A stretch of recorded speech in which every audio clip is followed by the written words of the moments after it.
একটা পশুও তার প্রিয়জনকে হারাতে চায় না, কিন্তু একজন মানুষ আর একজন মানুষকে শুধুমাত্র তার প্রয়োজনে প্রিয়জন বানায়। তোমাকে ধরে রাখার ক্ষমতা আমার নেই, কিন্তু তোমাকে ভালোবাসার ক্ষমতা আমার আছে। আমার শহরে তুমি ছাড়া অন্য কারোর প্রবেশ নিষিদ্ধ। আমার আমিটা তোমার তুমিতে সীমাবদ্ধ। আমি তাকেই চাই, আমাকে যে ভালোবাসার সাথে সাথে সম্মানও করবে। সবচেয়ে বড় বেঈমান হলো মন, নিজের বুকের মধ্যে থাকে আর অন্যের জন্য কাঁদে। যে মানুষটা সামনে থেকে ভালোবাসা বুঝলো না, সে দূর থেকে আর কি বুঝবে? তোমাকে আমি ভালোবেসেছিলাম, কিন্তু তুমি আমাকে অভিনয় উপহার দিলে। তুমি চলে গেলে মানে এটা নয় যে জীবন থমকে গিয়ে তার গতি হারাবে। জীবন তো আর কারোর জন্য থেমে থাকে না, কিন্তু আমি এমন মনোভাব দেখাই না তোমাকে। তোমাকে মূল্য দিতে দিতে নিজেই মূল্যহীন হয়ে যাই, মানে এটা নয় যে চিরদিন আমি এমন মূল্যহীন হয়েই থাকবো। সময় কখনো তা হতে দিবে না, কিন্তু আমি এমনটা বলি না তোমাকে। আজ আমার অশ্রু চোখ বলে ভেবো না সারা জীবন অশ্রু থেকে যাবে। সময় সব বদলে দেবে, কিন্তু এগুলো তোমাকে বলি না। তোমার অভিনয়ের কাছে বারবার নিজেই ধরা দেই, মানে এটা নয় যে জীবন ভর তোমার অভিনয়ের কাছে পরাজিত থাকবো। তুমি কষ্ট পাবে বলে শুধু প্রতিবাদ করি না। হ্যাঁ, শুধু তোমার কষ্টের কথা ভেবে ভেবে আমি নিজেকে নিয়ে কখনো ভাবিনি, ভাবার সময় দেইনি নিজেকে। অন্যায় করেছি নিজেই নিজের সাথে। বেলা শেষ হলেও বুঝে গেছি এই দুনিয়ার যাকেই প্রাধান্য দেব সেই অবহেলা করবে, ছুঁড়ে মারবে। তাই ভেবেছি যে আমার জন্য কাঁদবে, আমিও তার জন্য কাঁদবো। যে আমার জন্য হাঁটু পানিতে নামবে, আমিও তার জন্য গলা পানি সমান পানিতে নামবো। তাই নিজেকে মূল্যহীন করে নিজেকে না চিনে অন্যকে ভাবা বাদ দাও। যাকে তুমি তোমার আপন মনে করো সবটুকু বিলিয়ে দেবে, সেই চোর হয়ে তোমার সব চুরি করে ফেলবে।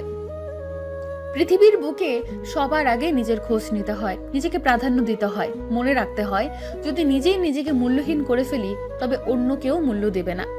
হিউম্যান সাইকোলজি বলে, যদি কোনো মানুষ খুব বেশি হাসে, এমনকি সামান্য কোনো কারণেও হাসি চেপে রাখতে পারে না, তবে সে নিজেকে সব সময় খুব একা ফিল করে।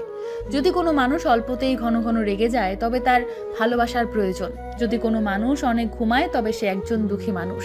যদি কোনো মানুষ খাবার সময় সভ্যভাবে না খায়, তবে সে কোনো বিষয় নিয়ে চিন্তিত। যদি কোনো মানুষ সব সময় কম কথা বলে এবং যখন কথা বলে তখন খুব দ্রুত কথা বলে, তবে সে কিছু লুকাতে চায়। যদি কোনো মানুষ খুব সামান্য ব্যাপারেই কেঁদে ফেলে, তবে সে খুব নরম মনের মানুষ। যদি কোনো মানুষ কখনো না কাঁদে বা কাঁদতে না জানে, তবে সে জীবনে অনেক বড় কোনো কষ্ট পেয়েছে। যদি কোনো মানুষ সব সময় নিজেকে সবার সামনে সুখী প্রমাণ করতে চায়, তবে সে তার বাস্তব জীবনে খুবই অসুখী। যদি কোনো মানুষ রাগ চেপে রাখে, তবে সে বড্ড অভিমানী। যদি কোনো মানুষ বারবার প্রতারিত হয়েও খুব সহজে সব কিছু বিশ্বাস করে, তবে সে খুব নরম মনের মানুষ। প্রেরণামূলক। আপনি আপনার খুশিকে সবার সাথে শেয়ার করুন, কিন্তু আপনার দুঃখ, আপনার কষ্ট কেবল খুব কাছের মানুষের সাথেই শেয়ার করবেন। সঠিক সিদ্ধান্তটাও ভুল হয়ে যাবে যদি সেটা দেরিতে নেওয়া হয়। জীবনের একটা নিয়ম তৈরি করুন, বন্ধুর সাথে বেইমানি করবেন না, আর বেইমানের সাথে বন্ধুত্ব করবেন না। ভুল আমাদের জীবনের একটা অংশ, তবে এটা স্বীকার করার সাহস খুব কম মানুষেরই থাকে। কোনো খারাপ অভ্যাস এতটা বড় হতে পারে না যে আপনি সেটাকে ছাড়তে পারবেন না। কেবল আপনাকে ভেতর থেকে একবার জেদ করতে হবে। পৃথিবীতে থাকার ভালো দুটি জায়গা আছে, এক কারোর মনে, দুই কারোর দোয়াতে। লোকে বলে সময়ের সাথে সাথে কষ্ট কমে যাবে, কিন্তু সত্যিটা হলো সময়ের সাথে সাথে লোক ওই কষ্টটা সহ্য করা শিখে যাবে। আপনি কেবল নিজে হার মেনে নেবেন না। শুধুই জটলা বাঁধলে খোলা যায়, সম্পর্কে জটলা বাঁধলে খোলা যায় না। মায়া বাড়িয়ে হারিয়ে যাওয়া মানুষগুলো খুনির সমতুল্য। হাসতে না পারার কারণে নয়, মানুষ আসলে মন খুলে কাঁদতে না পারলে বাঁচতে পারে না।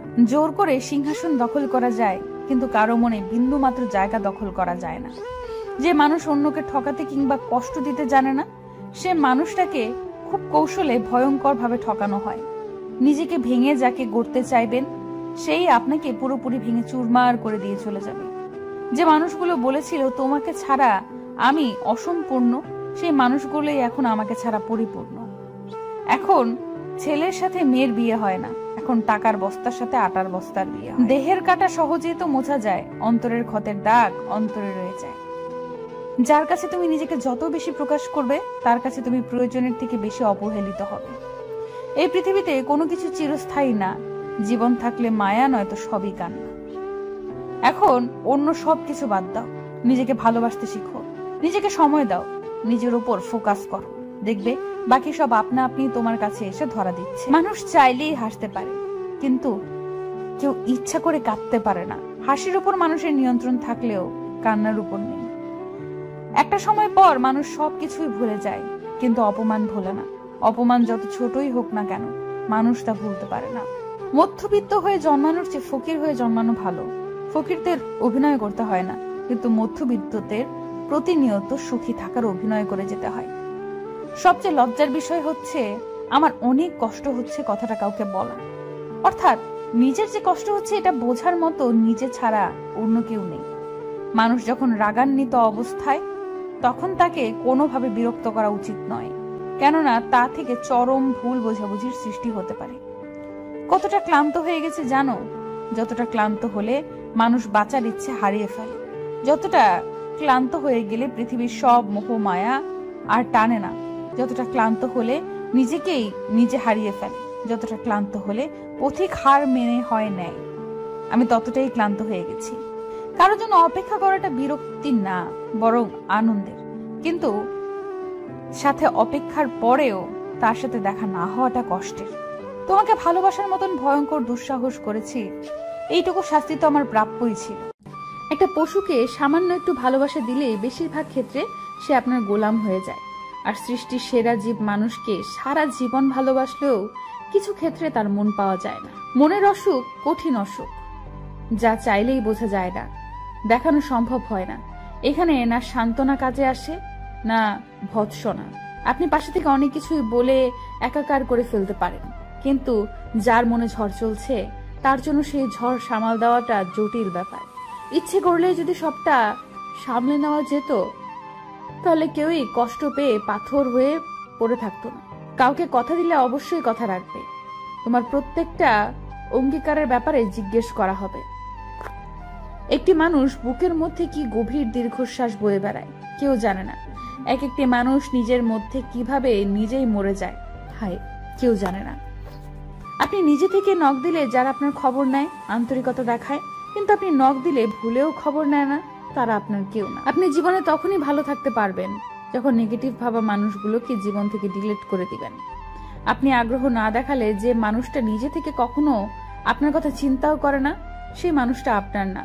তাকে অযথা বিরক্ত করা বাদ দেন। সে ভালো থাকুক আর আপনিও একা থাকার অভ্যাস করে ফেলেন। কে বলেছে মুভ অন করা যায় না? জীবনে একটা সঠিক মানুষ আসলে শুধু প্রাক্তন কেন, পুরো অতীতটাকে ভুলে যাওয়া যায়। লাইফে এমন মানুষ আসে যে আমাদের ধরেও রাখে না, আবার ছেড়েও দেয় না। তার থেকে দূরে সরতে গেলে ভালোবাসা দেখায়, আবার থেকে গেলেও অবহেলা করে। এসব মানুষই মূলত মানসিক অশান্তির কারণ। মধ্যবিত্ত হয়ে জন্মানোর চেয়ে ফকির হয়ে জন্মানো ভালো। ফকিরদের অভিনয় করতে হয় না, কিন্তু মধ্যবিত্তদের প্রতিনিয়ত সুখী থাকার অভিনয় করে যেতে হয়। সবচেয়ে লজ্জার বিষয় হচ্ছে আমার অনেক কষ্ট হচ্ছে কথাটা কাউকে বলা, অথচ নিজের যে কষ্ট হচ্ছে এটা বোঝার মতো নিজে ছাড়া আর কেউ নেই। মানুষ যখন রাগান্বিত অবস্থায়, তখন তাকে কোনোভাবেই বিরক্ত করা উচিত নয়, কেননা তা থেকে চরম ভুল বোঝাবুঝির সৃষ্টি হতে পারে। হাসতে না পারার কারণে নয়, মানুষ আসলে মন খুলে কাঁদতে না পারলে বাঁচতে পারে না। কারোর কাছে ঠকে যাওয়া নিয়তিতে ছিল, তাই এমন হয়েছে। সেটা নিজের বা তার ভুল। খুব করে চেয়েও যে জিনিসটা আমরা পাই না, সেটা নিয়তিতে নেই। সৃষ্টিকর্তা যার জন্য যাকে সৃষ্টি করেছেন সে তাকেই পাবে। তার মাঝে সময়টুকু যদি কারোর জন্য কারো অনুভূতি কাজ করে এবং সেই অনুভূতিটার সাথে সেই মানুষটার সাথে সম্পর্কে জড়িয়ে যায়, তাহলে দুজনের কাউকেই দোষ দিব না, দোষ দিব সময়কে আর মনের অনুভূতিকে। মন আর একটু অপেক্ষা কেন করতে পারবে না সঠিক মানুষ আসার জন্য?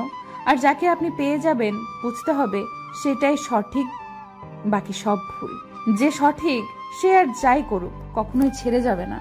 মাঝে মধ্যে ইচ্ছে করে ঝড়ে যেমন গাছের শুকনো ডালপালাগুলো মচমচ করে ভেঙে পড়ে, ঠিক তেমনি করে দু চারটে নিয়ম ভেঙে ফেলি। মানুষ তো আজন্মকাল পাখির ডানাতেও দোষ খুঁজেছিল, আর আমি তো মানুষ, কিছু দোষ তো রবেই। মিথ্যা হলো শয়তানের বিয়ের মন্ত্র। মিথ্যা বললেই শয়তানের বিয়ে হয়। বিয়ে হওয়া মানেই সন্তান সন্ততি হওয়া। একটা মিথ্যার পর আরো অনেকগুলো মিথ্যা বলতে হয় এই কারণে। পরে এই মিথ্যাগুলি শয়তানের সন্তান। সন্দেহ একটি নীরব ঘাতক, যা ধীরে ধীরে একটা সম্পর্ককে নিঃশেষ করে দেয়। আমি ঠকিনি, কারণ আমি ভালোবাসতে পেরেছিলাম, কিন্তু ঠকেছে সে যে ভালোবাসতে পারেনি। একজন মানুষের উপর আসলে হুট করে অভিমান করে বসে থাকাটা ঠিক না।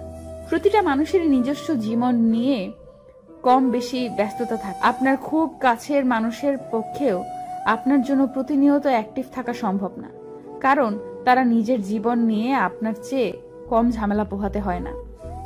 কারোর সাথে অভিমান করার আগে তার অবস্থানটা একটু জেনে নিন। আদতে সে আপনার রেসপন্স করার মতো অবস্থায় আছে কিনা সেই খোঁজটা নিয়ে দেখুন। অযথা কারোর অবস্থান না বুঝে তার উপর অভিমান জমিয়ে রাখবেন না, কারণ এসব ছোট ছোট দূরত্ব একদিন সুন্দর একটা সম্পর্ক শেষ করে দেয়।